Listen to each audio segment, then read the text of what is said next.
Alright, the next unit that we covered was BFPM.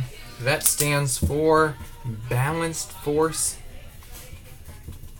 Balanced Forces Particle Model.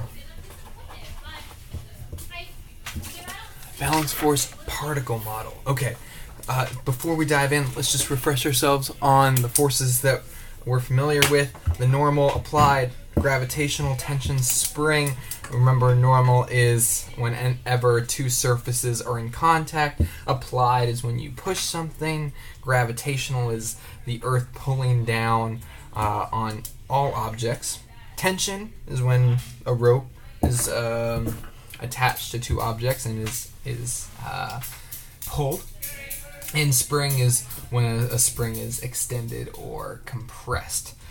So we should be comfortable, say, drawing a free body diagram. A free body diagram. Oh, let's start with the system schema. System schema. This is where you list all the objects that are in the picture. So here I've got this person standing on flat ground, so I'm going to just list everything out. Person. Earth. I guess I could say ground. Put all of them in bubbles. And then I connect the two, or connect things that are interacting. Remember, the Earth interacts with everything.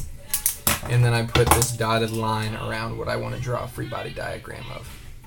I want to draw a free body diagram of my person, FBD, of the person. So I will draw a dot as my person.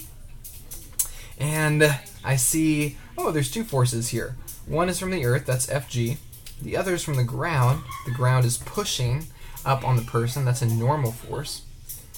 So now I can draw my forces. FG, FN, and these two are balanced. Well, what does it mean if things are balanced? We'll get there in a second. Let's just get a little bit more practice with balanced or unbalanced. Here I've got another free body diagram, although I drew this as a box. And I've got three forces. It's easy to see that these two will cancel out, but there's nothing canceling out with this one, so we would say this is unbalanced. What about this one over here? Well, these two will balance out, and these two will balance out, so we would say this is balanced. And in a little bit, we'll get to working with forces quantitatively, so we'll use numbers to solve for problems involving forces. Okay, so what does this mean? Why is this important? Well, we know by Newton's laws that if something is in a balanced force, or if balanced forces are acting on an object, then the object's at constant velocity. That velocity could be 0, or it could be an actual positive value for velocity, but if balanced forces occur, I'll just write an if-then statement, then constant velocity, just to save some time. So if the object experiences balanced forces, then the object will experience constant velocity. And if unbalanced, like this example, then changing velocity.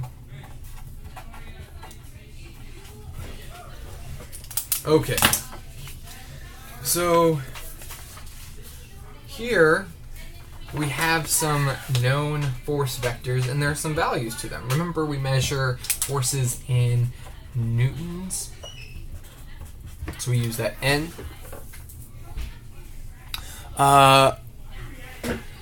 And there's some given values, but then there's also some unknowns. So we have two examples. Here, there are just two forces acting, and I know in both of these examples that the object's at constant velocity. What does that mean? Well, the forces must be balanced, so if there's 30 newtons going that way, there must be 30 newtons going that way, to the right. If this is also at constant velocity, then all the forces must balance. So if there's 10 newtons going to the left, 10 newtons must be going to the right. If 40 newtons are going up, then there must be 40 newtons going down on this object if we have constant velocity. Okay. Just a note about quantitative problem solving. There are equations that we came up with in class because we did some experiments to solve for these. For Fg, we found that this is mass times 9.8, and that'll give us the gravitational force of any object on Earth.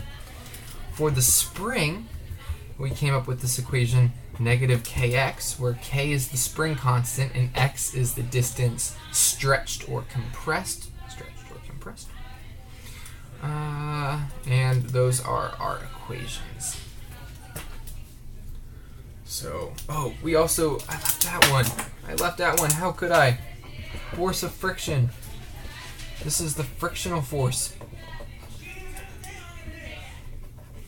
This is Ff is equal to mu times Fn, the coefficient of friction, times the normal force.